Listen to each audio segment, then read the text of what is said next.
매일 아침 하나님과 함께 누리는 하늘의 양식, 오늘 만나. 여호와께서 모세에게 말씀하여 이르시되 이스라엘 자손의 원수를 미디안에게 갚으라. 그 후에 내가 내 조상에게로 돌아가리라. 모세가 백성에게 말하여 이르되 너와 함께 있는 사람들 가운데서 전쟁에 나갈 사람들을 무장시키고 미디안을 치러 보내어 여호와의 원수를 갚되 이스라엘 모든 지파에게 각 지파에서 1000명씩을 전쟁에 보낼지니라. 하매 각 지파에서 1000명씩 이스라엘 100만 명 중에서 12000명을 택하여 무장을 시킨지라. 모세가 각 지파에 1000명씩 싸움에 보내되 제사장 엘르아살의 아들 비느하스에게 성소의 기구와 신호나팔을 들려서 그들과 함께 전쟁에 보내매 그들이 여호와께서 모세에게 명령하신 대로 미디안을 쳐서 남자를 다 죽였고 그 죽인 자 외에 미디안의 5왕을 죽였으니 미디안의 왕들은 에위와 레겜과 수르와 후르와 네바이며 또 부올의 아들 발람을 칼로 죽였다.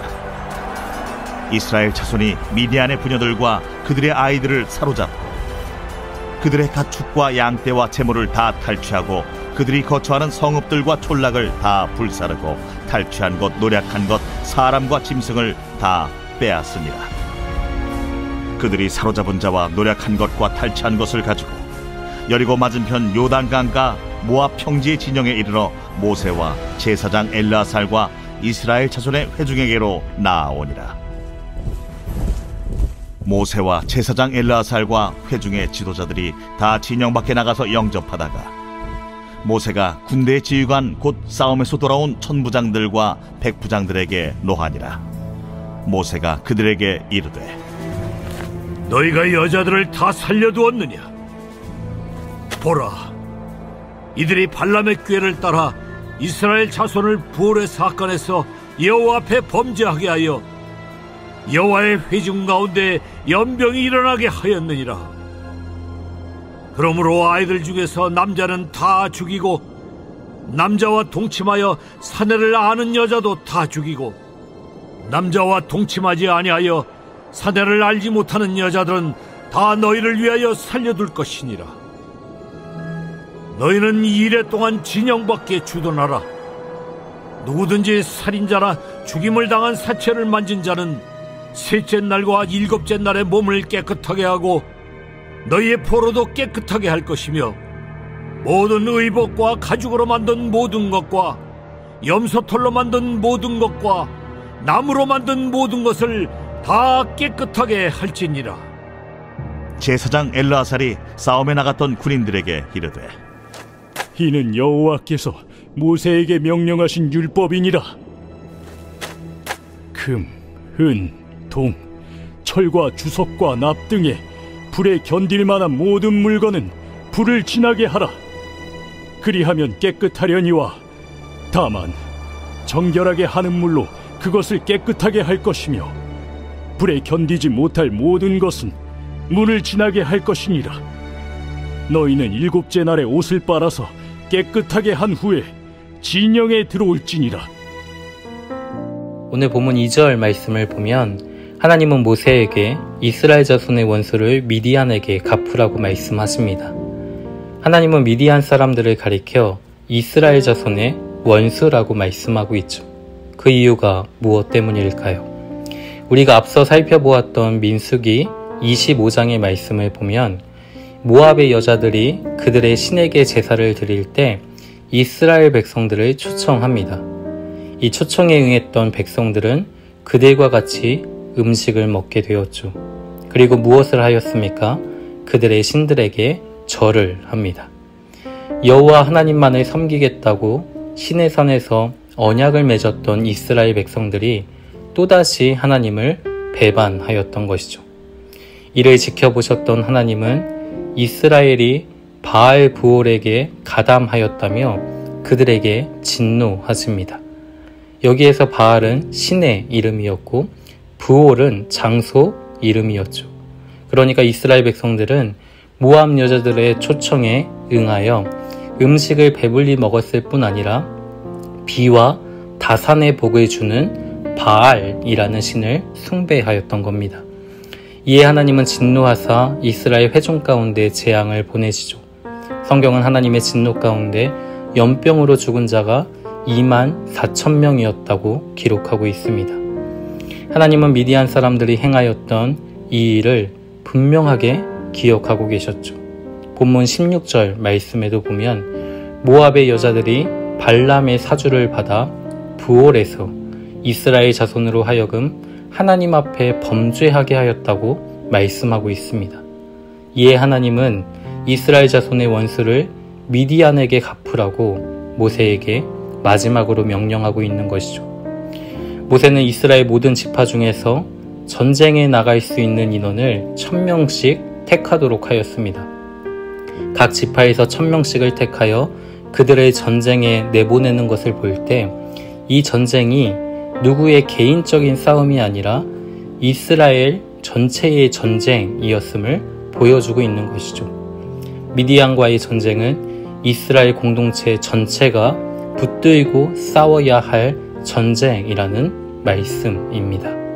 그리고 6절 말씀을 보면 제사장 엘르아살의 아들 비느하스에게 성소의 기구와 또 신호나팔을 들려서 무장한 자들과 함께 그를 전쟁에 보내고 있음을 보게 되는 것이죠. 그런데 왜 제사장 엘르아살이 전쟁에 나가지 않고 그의 아들 비느하스가 전쟁에 나가고 있을까요? 우리는 그 이유를 민수기 25장에서 다시 찾아볼 수 있습니다.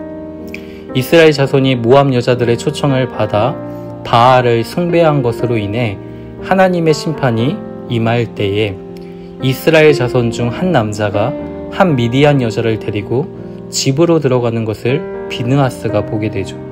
이에 비느하스는 그 두 남녀를 따라가 창으로 그들을 죽이게 되는데 그때 하나님의 진노, 연병이 그치게 되었습니다.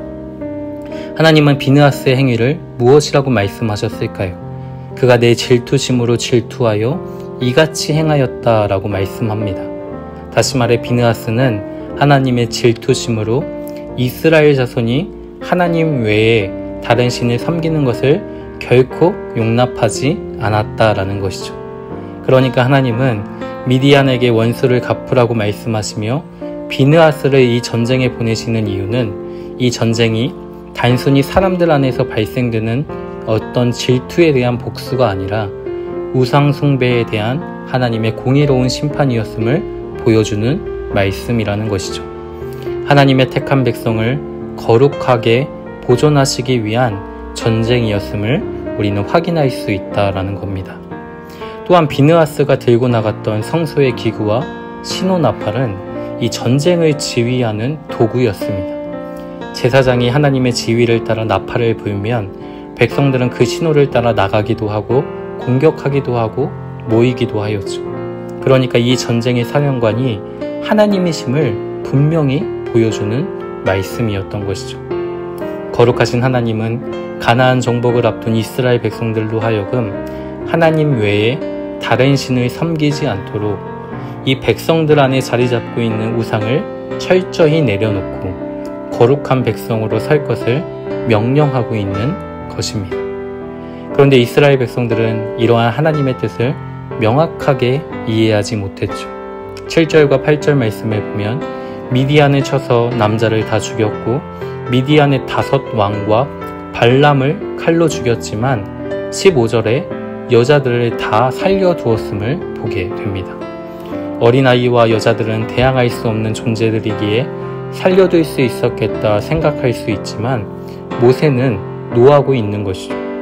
무엇 때문이었을까요? 그들을 살려둠으로써 이스라엘 백성들은 언제든지 하나님을 떠나 우상을 섬길 수 있는 가능성이 다분했기 때문입니다. 죄를 지을 수 있는 모든 여지를 남겨두어서는 안 된다라는 것이죠. 그런데 이와 같은 전쟁은 가나안 정복 때 헤렘이라는 전쟁으로 자주 등장하였습니다. 이 여리고 성을 점령할 때에도 모든 것을 남김없이 다 진멸하라는 명령이 주어지고 있는 것이죠. 여기에서 진멸이라는 뜻을 가진 단어가 바로 헤렘입니다. 모든 것을 진멸하여 하나님께 바치라는 의미이죠. 그런데 이런 헤렘이라는 전쟁은 하나님의 성품과는 대조되는 명령이라고 생각될 수 있습니다. 그렇지만 하나님이 이 같은 전쟁을 명하신 이유는 바로 신앙 때문이었습니다. 이스라엘 백성들은 그들이 살려둔 가나안 민족들로 하여금 하나님이 주신 약속의 땅에서 하나님이 아닌 다른 신을 섬길 수 있었기 때문이죠. 우상 숭배를 떠나 하나님에 대한 신앙을 지키기 위해 모든 것은 진멸되어야 했던 겁니다. 사랑하는 성도 여러분, 우리의 모습은 어떠합니까? 하나님 외에 다른 신을 섬기는 일은 나에게 결코 용납될 수 없는 일이라며 자신하고 있지는 않습니까? 내 안에 그리고 우리 공동체 안에 은밀히 들어와 하나님과 우리의 관계를 깨뜨려 놓는 수많은 죄의 요소들이 존재함에도 불구하고 아직은 괜찮다며 또 얼마든지 유용하게 사용하면 결코 걸림돌이 되지 않는다며 우리 안에 허용되고 있는 것은 없습니까? 이 시간 우리 자신을 살펴 하나님 앞에 거룩함으로 설 수 있기를 소망합니다. 마음과 뜻을 다해 하나님만을 신뢰하고 하나님만을 사랑하고 또 하나님만을 섬길 수 있는 우리가 되기를 소망합니다.